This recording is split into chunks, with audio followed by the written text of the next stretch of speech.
Welcome to the Human Capital Innovations Podcast. We're your source for personal, professional, and organizational growth and development, where we share original research, explore industry trends, and interview executives and thought leaders from across the globe. We hope you join us often for practitioner-oriented content around all things related to leadership, HR, talent management, organizational development, and change management. Maximize your personal and organizational potential with Human Capital Innovations Podcast. Do you enjoy the Human Capital Innovations Podcast? Please subscribe, leave a review, comment, share, and consider supporting the podcast on Patreon, even at the producer and sponsorship levels.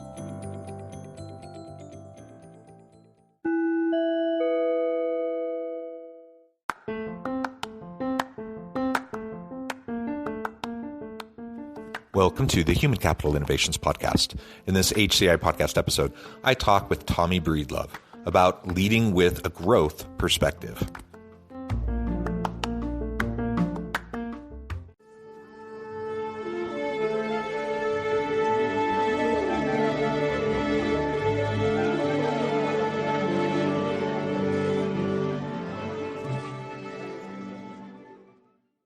Tommy Breedlove, welcome back to the Human Capital Innovations Podcast. Man, what an honor to be here. I hope this one's as good as the last one. And I know it will be. It will be, since we're going to talk a little bit about growth and abundance today. That is right. Yes. We last talked about a month ago, and we talked about your approach, your legendary approach to leadership and to life. And it was a fascinating conversation. I had a lot of fun. You shared lots of great insights. Today, we're going to extend that conversation, and we're going to focus on leading with a growth perspective. And like you said, growth, abundance, all of these are really important things. While it's nice to say them, and I think we hear the rhetoric out there in organizations, but it's a lot harder to do and to really have it seep into your practice and how you interact with the people around you and your team. So we're going to try to unpack that, try to understand how we can better go about doing that in our day-to-day. As we get started, I wanted to share Tommy's bio again with everybody. Tommy Breedlove is the Wall Street Journal and USA Today best-selling author of the book Legendary and the founder of the Legendary Life movement, a movement that empowers driven people to be pros in leadership, business, mindset, and their relationships. Tommy challenges high achievers to stop chasing the ghost of more and when, and lean into the legendary leaders, spouses, and humans they were born to be. As a premier leadership, business, relationship, and mindset coach who is a regularly featured keynote speaker at global events, Tommy started his 20-year corporate career at one of the largest financial consulting firms in the world and eventually became a shareholder, the international practice leader, and a member of the board of directors for one of the largest public accounting and financial firms in the Southeast US. And really, Tommy, I could go on and on, but I'm going to pause there. I'll let you share anything else about yourself that you think would be helpful for listeners before we launch on in. Yeah, I'll just say I have two hounds. One of them's a rescue named Hodges Piper. The reason he's named Hodges Piper is I found him on Hodges Farm Road living in a pipe. And then I also have a bougie dog that flew in from Ohio. She's a mini Labradoodle named Annie. So that all that bio, and then there's just goodness and a wife named Heather. That's we're small but mighty tribe, man. I love it. I love it. Yeah, we have two dogs as well, and I like to say our Cavachon, it's kind of a pretentious breed, kind of the name, but she's a cutie and just this cute little fluff ball. And then we have a bigger dog as well, a Brittany. So we have a lot of fun with our dogs, and our kids love them, and they bring joy to our life. So that's wonderful. One day I'll be the person my dogs think I am, and then I'll be winning. Isn't it true? The unconditional love and affection that dogs give, if we could give that to others around us, what a world this would be, right? Yes, if we could all be like our dogs, or the people our dogs think I am, we would be in much better shape, especially right now, I think. Yes, I think so too. And perhaps that's a good segue, kind of an odd, but a good segue into this idea of leading with a growth and abundance perspective and mindset. Not that dogs necessarily have a growth or abundance mindset, but they certainly have a contentment, love and contentment mindset, right? And we all go throughout our days. We are caught up in the hustle and bustle, and life is just busy. We were talking in the pre-interview just about what's been going on in the past month since we last talked, and you were talking about all the travel coming up. And life is just busy, even when it's filled with good things. The good things still pile on, and it still can become overwhelming. And so very quickly we can find ourselves kind of stuck in a grind, even a grind of really good stuff, right? Totally. And once we find ourselves in that grind, it can be very easy to start to lose perspective as to all the goodness in the world around us, all the goodness in our life. And I think that's at the foundation. That kind of recognition and gratitude is at the foundation of continuing with a growth and abundance mindset. So maybe we can start there. What do you do in your life to try to stay grounded and connected to all the good that is around you, even when you're just so busy? And inevitably there's going to be hard things you have to deal with as well, in addition to the good things. How do you go about grounding yourself? So it takes a lot of work, and that's probably not what everybody wants to hear, because there is no magic pill. I mean, I guess I could drink or watch Netflix all day. I guess I could numb all that out. But that is a short-term solution for a long-term problem. The first thing I want to say when it comes to fear and scarcity versus growth and abundance, is that it's normal. We all struggle with fears and worries and not good enoughs and insecurities. And, if we get a 99 compliments and one person calls us not a nice person, we're only going to remember the one comment, not the 99. So, and I will tell you the reason I think why is because we're constantly inundated in our eyes or ears with division, or what I call poisonous messages. And so in our world, you're either Instagram fabulous or LinkedIn successful, and none of that stuff is real. Left and right 24-hour news networks are telling you that the world is ending, that if Bill across the street voted for somebody different than you do, now you got to hate Bill. And that doesn't reconcile with our soul. And then we turn on Netflix, Hulu, Apple, and then we watch a war movie or a movie on debauchery, and, sex and division and war and violence sells. And so if we've got that going in our eyes and ears, and then you talk about the shame throughout our childhoods, that's unconscious. You're talking about parents who are doing the best they can, teachers that are doing the best we can, religious leaders who are doing the best they can. And I will not say politicians do the best they can, because they just want to get reelected. So think about all that that's entering your eyes and ears. And so how are we not scared or worried or constantly comparing ourselves to somewhere else, or living in the future and not in the past? So to me, it takes a lot of work to unwire that and to rewire and do the work every day to be in a loving abundance. I have enough, but I'm going to work for it harder for even more so that I can make more impact. And it really does. This is an overused term, but it starts with your why. Why do you get up every day? Why? And if you don't know that, you lack purpose. And we need to go find purpose in your life where you serve. And your children are not your purpose. They are your responsibility. And so I will stop here in a second, but we have to negate the poison, the constant inundation of negative messages. We have to get as many of the negative Nellies out of our life. So if you're hanging out with people that are judgmental, you're going to be judgmental. You hang out with 5 people that gossip, you're going to gossip. You hang out with 5 people who worry and are angry all the time, you're going to be worried and angry. So we got to watch our inputs, garbage in, garbage out. And that's the easy fix, is removing those.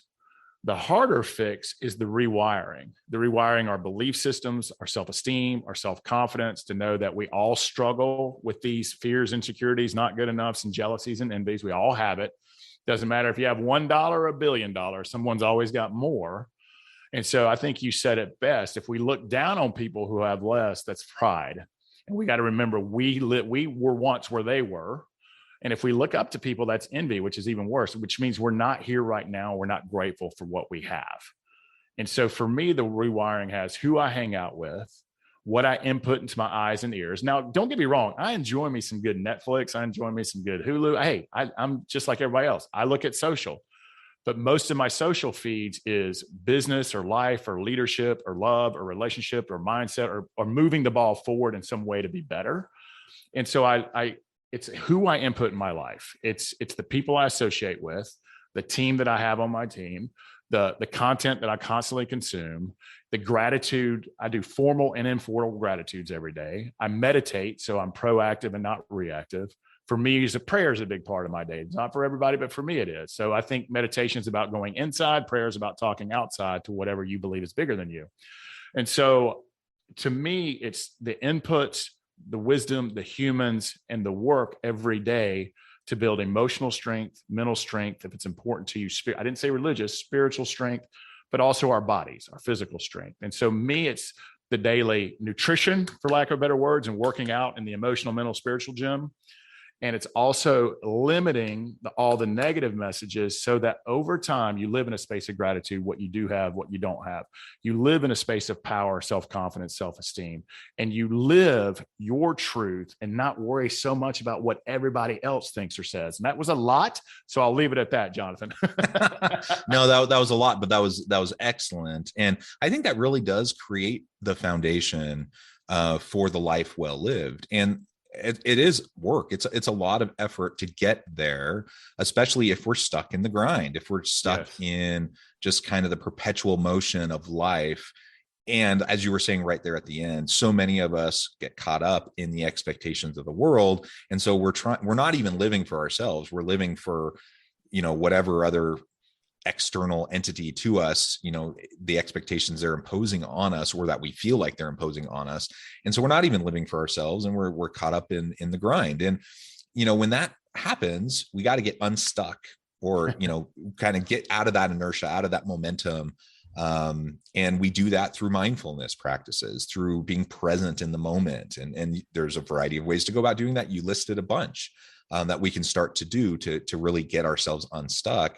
And then we just need to practice it. We just need to get into the mode every day of trying to do those things so that we can be present, we can be mindful, we can be grounded in the goodness that is all around us. Now, that doesn't mean that we stick our heads in the sand and we ignore all the bad and we just pretend like life is, roses and rainbows and unicorns. Of course, there are bad things and bad people and horrible things happen, and we need to step in and step up and challenge negative systems of oppression and inequality.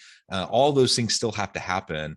All the more reason why we have to fill our reservoir with the goodness so that we have the capacity to deal with the challenges that are around us in a sustainable way. Because if we're just sucked in to the constant negative information flow, or like you said, constantly around negative people, we're not going to have the emotional and mental resilience to be able to continue to push and fight the fight that needs to be fought. Right.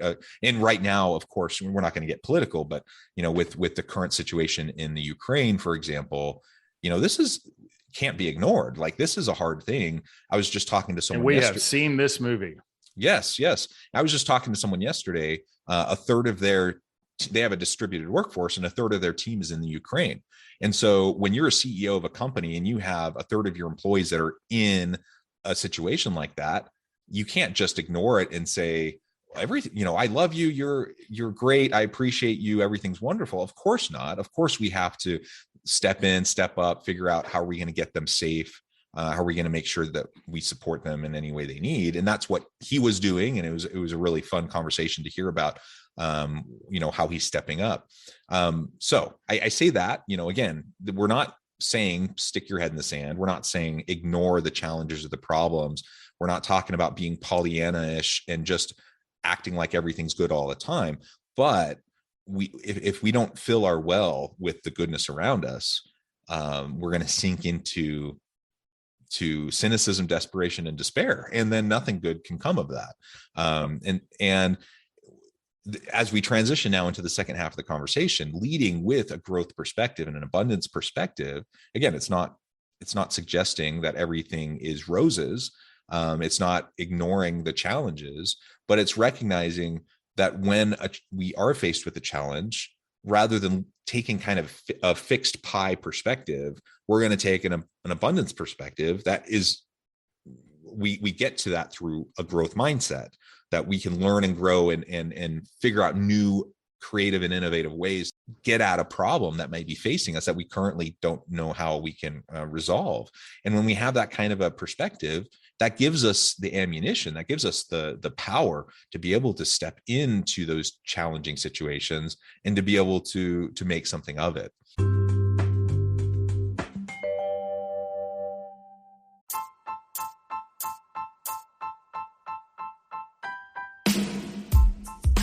The Alchemy of Truly Remarkable Leadership.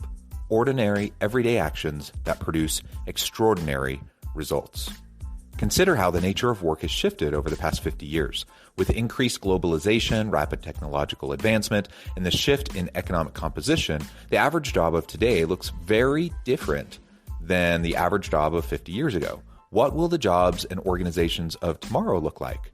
Moreover, what does this all mean for organizational leaders? What are the core competencies and capabilities of organizations and their leadership that are prepared for continued disruption and geopolitical and socioeconomic shifts?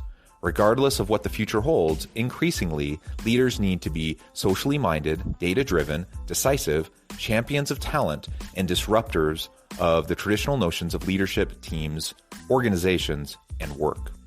The Alchemy of Truly Remarkable Leadership will help you to explore your own leadership competencies and capabilities and consider ways to apply and implement them into your workplace and personal life.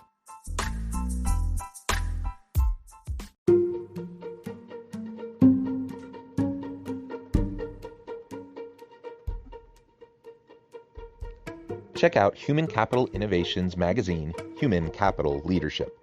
Human Capital Leadership is a free, interactive e-magazine with the mission to help individuals, leaders, and organizations find innovative approaches to maximize their human capital potential.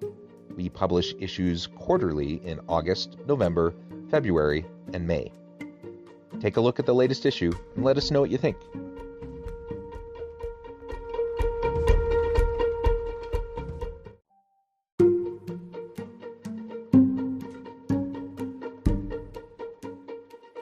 Welcome to the Human Capital Innovations Academy. Courses, micro-credentials, and certificates to upskill and reskill for the future of work.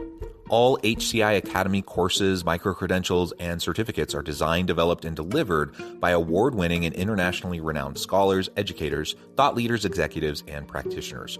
Our courses, micro-credentials, and certificates will help you make your mark on the future of work and make an immediate impact in your organizations. Check out the HCI Academy and our many course offerings and certificates to upskill and reskill for the future of work.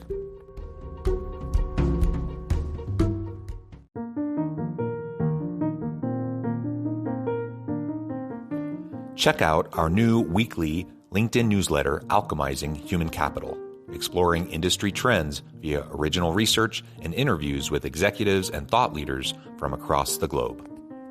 We look forward to having you join us.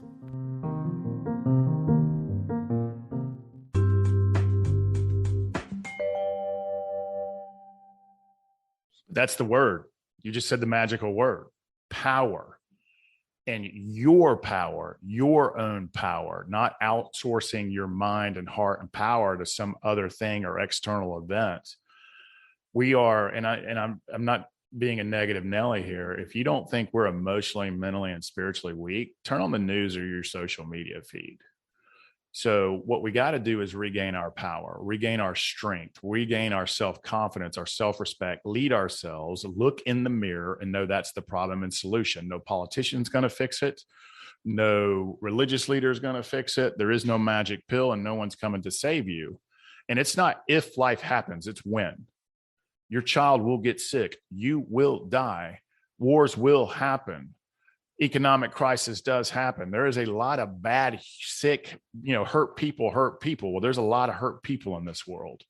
And do we want to be one of them, or do we want to be on the side of goodness? And when life happens, if we're standing on emotional strength, if we're standing on spiritual, physical, and mental strength as best we can, and we work on those muscles every day, we end up running to the fire when the fire comes. And we hold the line for people with self-confidence, with self-respect. We lead with love. We lead with boundaries. And sometimes love is discipline. Sometimes love is forceful. Sometimes love is boundaries. But we know when to say enough is enough. We know when to speak up. And we stand on the side of goodness, righteousness, self-love, self-respect, confidence, and leadership to fight that darkness that comes, whether it's a sick child, we get sick, something happens to us economically, something out of our control. Like there's not much in our control. Our money, our kids, our families, our husbands and wives, our shiny things, our respect, our status, our jobs, All of that can be taken away from us like that in the blink of an eye. And if you're standing there if you're standing there weak, you're going to crumble into depression, anxiety, fear, worry, and maybe even worse. But if you've worked on this, if you've mitigated the negative that's coming into your life a lot and concentrated on owning your own power, owning your own confidence, and standing there with courage and confidence, not in an arrogant way, which is loud and insecure, in a calm, peaceful way, and say, I've got this, no matter what comes my way. I will be a pillar for my community, my family, whatever it might be. That's when you know you've done the work. And it's just like going to the gym. Once you do one rep, you get stronger. Heart reps, mind reps, physical reps, and soul reps. You get stronger and stronger and stronger and stronger. And the elimination of all the negative messaging and fear-based messaging and division messaging and all of that stuff that we are constantly inundated with, that helps you also stand in power. And by the way, cutting all that off doesn't mean you will be ill-informed. I'm telling you, how many people have mentioned the words Russia and Ukraine? You would have never had to turn on a TV, a newspaper, or social media. 100 people would have mentioned it to you. And then even worse, they would have given their opinion about it. So you get their opinion as well, which is not worth anything. But so you're never uninformed. You're just mitigating all the stuff that comes in so that you can control what you can control, which is your choices, mindset, and attitude. And that's it. And I'll leave it at that. Yeah. Very well said. And so now a lot of what we've been discussing up to this point is really the self-work that needs to be done.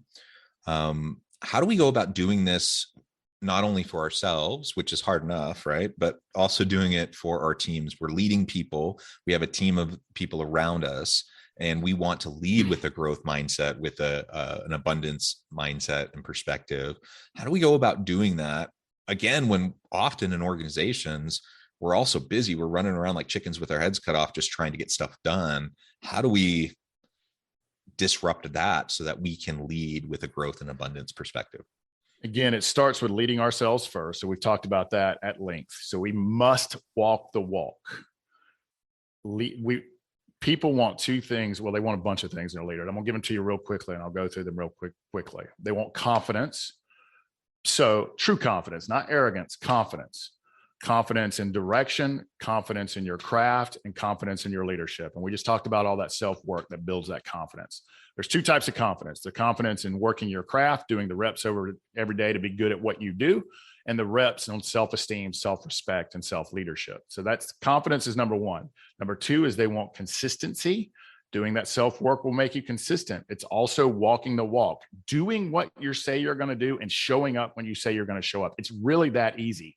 And showing up for yourself so that you can show up for them. If you start canceling appointments and not walking the walk and being inconsistent, they're not going to trust you. They're not going to respect you, and they're going to leave because they don't feel safe. They want to feel safe, seen, and heard. They want someone who's optimistic. We talked about that ad nauseum. If you stay on this side and do the reps and input and goodness and wisdom and learnings and growth, you're going to be more optimistic. If you feed yourself with poison, you're going to be negative. So they want optimism. And finally, they want authenticity. They want someone who will ask for help. They want someone who says, I don't know, but we will figure it out together. And they want someone who shares wisdom and not opinions. And so opinions look like you and should. Wisdom looks like, I've been there. I've messed this up. This is what I did to fix it. This is what it looks like now. And here's the wisdom I would shed onto you. Two things that does is it A, lets them know that they're not alone in their struggle, their error, or the challenge that they have, because you've been there and you've shared wisdom. And B, you've given them the gift of going second so that they can share openly with you. That's what authenticity does. So all of those things, whether it's consistency, confidence, optimism, authenticity, and showing up and doing what you're saying you're going to do, that's how you lead. You lead from the front. You don't lead from the rear. And you lead by walking the walk and doing the things that you're asking of them. And it's really that simple, but how come so many people get it wrong? And here's the thing about that, where you said it best. We're all I have a very full schedule. But the two most important things to me, number one is our people, and number two is the people we serve. That's the two things that are most important. If your people are not happy and they're not led, your clients, your customers are not happy. I promise you. So they're the biggest asset you got. I don't even care if you're a technology company. Your people are the best asset. And we are craving connection more than ever. So are we giving them the connection that they want? Are we there for them? Are we communicating? Are they connected to each other? And so our people is our number one asset. So we have to prioritize the time with them. And here's the last thing I'll say, and then I'll get off my soapbox is, man, in business, and we're all guilty of it, guilty as charged on this. I have to remind what I love about this, brother Jonathan, is I get to talk in the mirror all day. Like, Tommy, remember this, because you got to apply. This is one thing I need to apply. I am really, really, really honed in on my craft and care about what I'm doing. So I'm always sharpening the pencil and looking for improvements in myself and everyone around me. We have super high expectations for this team, but it can come across as seeing the negative, right? It's because we're constantly making tweaks or updating or fixing. I have to remind them that 99 out of 100 things they do are world-class and badass, and they're on the side of good. Same thing with us. We're so hard on ourselves. We've got to look at the novel in totality. We got to look at the novel because most of the novel is really good. There might be 2 sentences that aren't so good, but see the good and not the bad. Recognize the good, think the good, and be grateful for the good, but constantly sharpen that pencil as well. So see the good in yourself and see the good in your people is great leadership as well. I'm reminding myself, by the way. Yeah. And it's a good reminder for me too. And so you talk about modeling, right? So if we're going to lead with a growth perspective and abundance perspective and mindset, we need to start by living it ourselves, modeling it consistently, authentically for our people.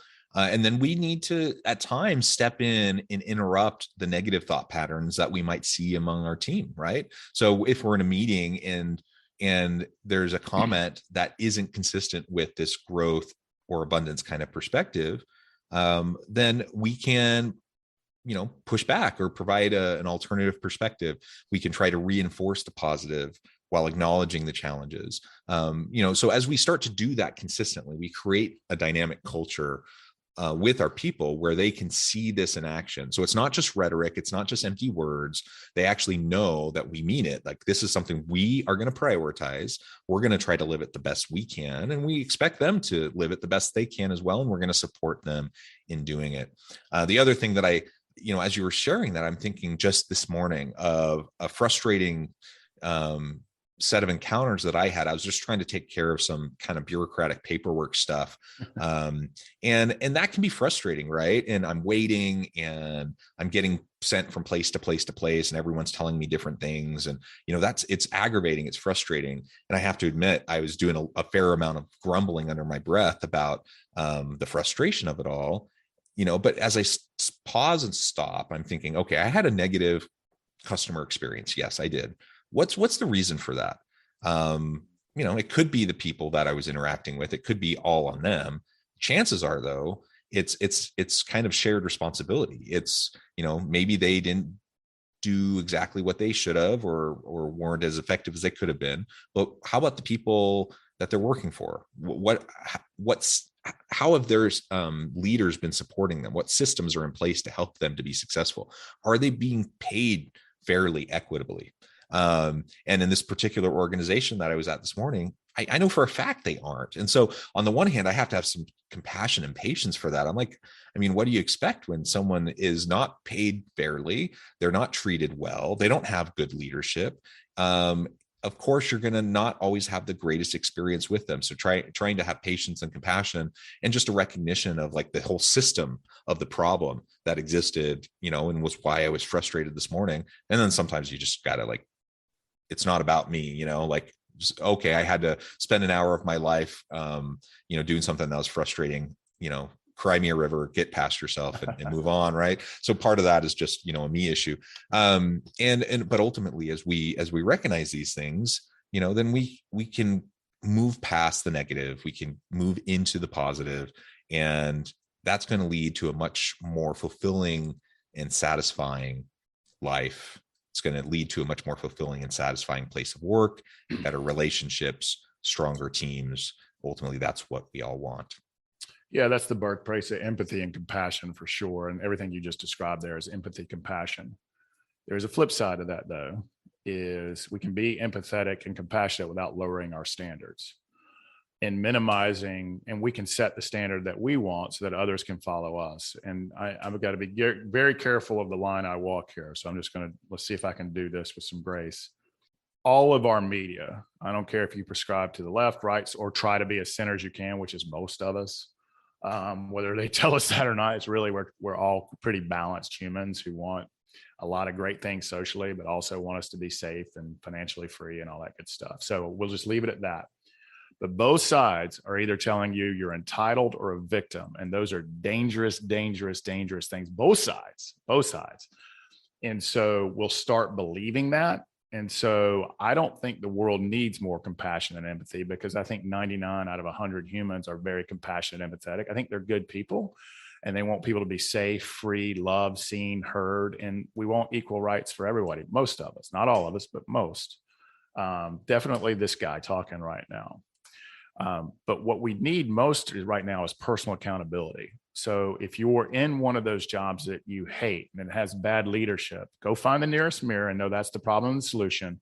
And you are one choice away, one simple choice away from either finding a new opportunity or learning a new skill or reading a book or listening to a podcast like this or watching a YouTube to make you better, whatever that is. You're one choice away, but it's up to you.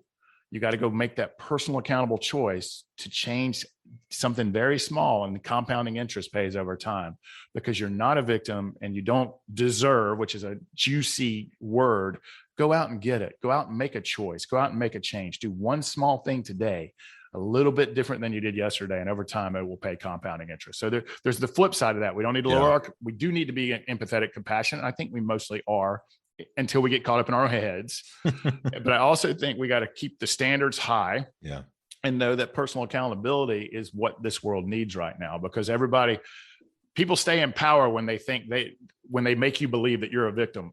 And so that's how they stay in power, by the way. Yeah. Mutual accountability and trust is what it's all about. Well, Tommy, it has been a pleasure. I know at the time I'm going to have to let you go. Another fascinating conversation. Thank you so much for your insights, your wisdom. Before we wrap up, I just wanted to give you a chance to share with listeners how they can connect with you, find out more about your work, and then give us a final word on the topic for today. Yeah, Jonathan, thank you for that. Please reach out to us, legendarylifemovement.com. We've got retreats coming up, experiences coming up, masterminds and communities. So we're super excited about that coming up. If what we've talked about leadership and mindset and relationships and being a pro and badass and world-class and all you, please reach out to us at legendarylifemovement.com, or you can find us all over social. We're constantly putting goodness and abundance and growth out there, none of the negative stuff. But we'll leave it with this, or check out the book. If you're not a reader, I will read it to you on Audible. So there really is no excuse, and it will help you implement small actionable things in your life, so that hopefully when our time ends, that you will say, I've built and lived a legendary life. I will close with this comment. You must participate in your own rescue. If you're not where you want to be in life or business or success or happiness or love, go find the nearest mirror, participate in your own rescue, and make one little small choice today to add something new in and to take something out, and you will be better than you were yesterday. And I'll leave it at that. I love it. Thank you, Tommy. It's been a pleasure. I encourage listeners to reach out, get connected, find out more about what Tommy and his team can do for you. And as always, I hope everyone can stay healthy and safe, that you find meaning and purpose at work each and every day. And I hope you all have a great week.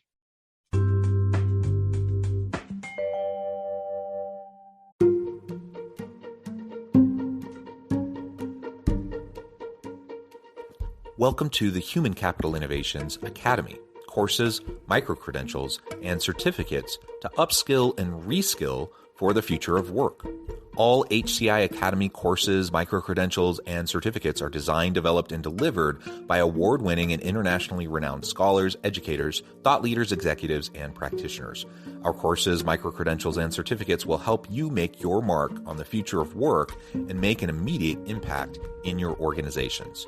Check out the HCI Academy and our many course offerings and certificates to upskill and reskill for the future of work.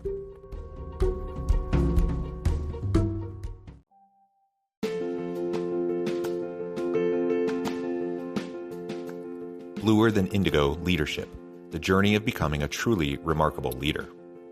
Early in my adult life, I learned about an Asian proverb that translates as bluer than indigo. If you think about the color indigo, it is a brilliant, deep, and vibrant blue, what some would call the bluest of blues.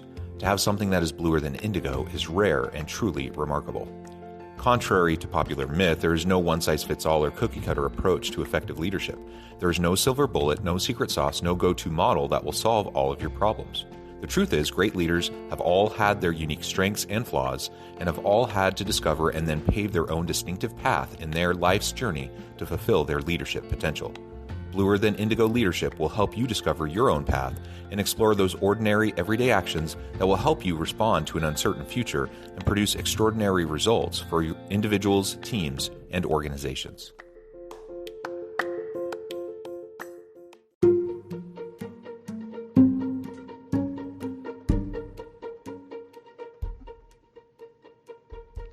Check out Human Capital Innovations magazine, Human Capital Leadership. Human Capital Leadership is a free, interactive e-magazine with the mission to help individuals, leaders, and organizations find innovative approaches to maximize their human capital potential. We publish issues quarterly in August, November, February, and May. Take a look at the latest issue and let us know what you think.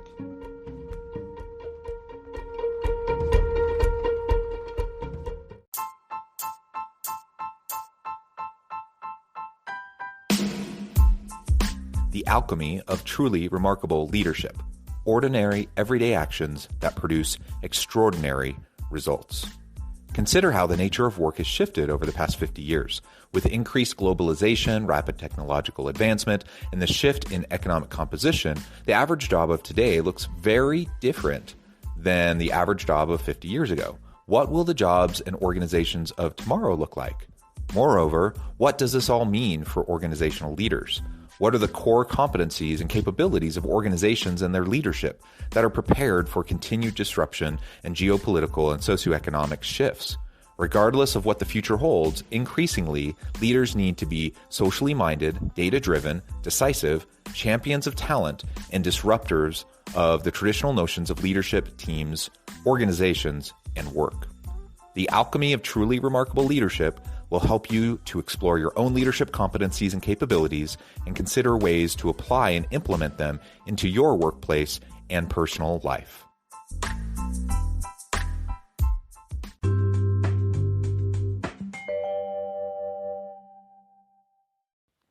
Do you enjoy the Human Capital Innovations podcast? Please subscribe, leave a review, comment, share, and consider supporting the podcast on Patreon, even at the producer and sponsorship levels. Thanks again for joining us for this episode of the Human Capital Innovations podcast. I hope you stay healthy and safe and that you have a great week.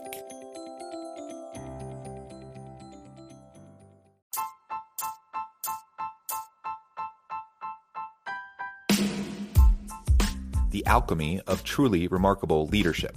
Ordinary, everyday actions that produce extraordinary results. Consider how the nature of work has shifted over the past 50 years. With increased globalization, rapid technological advancement, and the shift in economic composition, the average job of today looks very different than the average job of 50 years ago. What will the jobs and organizations of tomorrow look like? Moreover, what does this all mean for organizational leaders? What are the core competencies and capabilities of organizations and their leadership that are prepared for continued disruption and geopolitical and socioeconomic shifts? Regardless of what the future holds, increasingly, leaders need to be socially minded, data-driven, decisive, champions of talent, and disruptors of the traditional notions of leadership, teams, organizations, and work. The alchemy of truly remarkable leadership will help you to explore your own leadership competencies and capabilities and consider ways to apply and implement them into your workplace and personal life.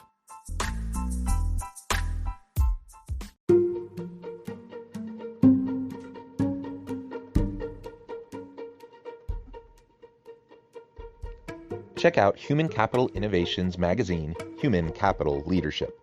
Human Capital Leadership is a free, interactive e-magazine with the mission to help individuals, leaders, and organizations find innovative approaches to maximize their human capital potential. We publish issues quarterly in August, November, February, and May. Take a look at the latest issue and let us know what you think.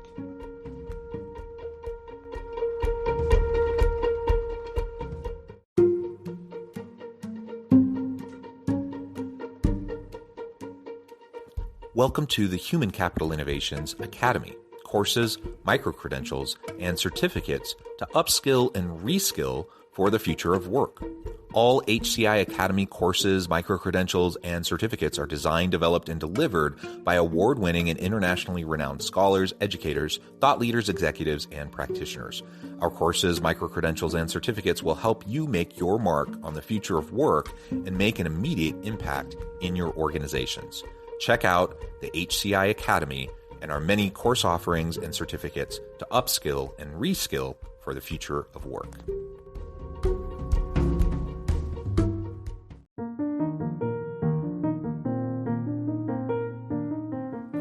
Check out our new weekly LinkedIn newsletter, Alchemizing Human Capital, exploring industry trends via original research and interviews with executives and thought leaders from across the globe. We look forward to having you join us.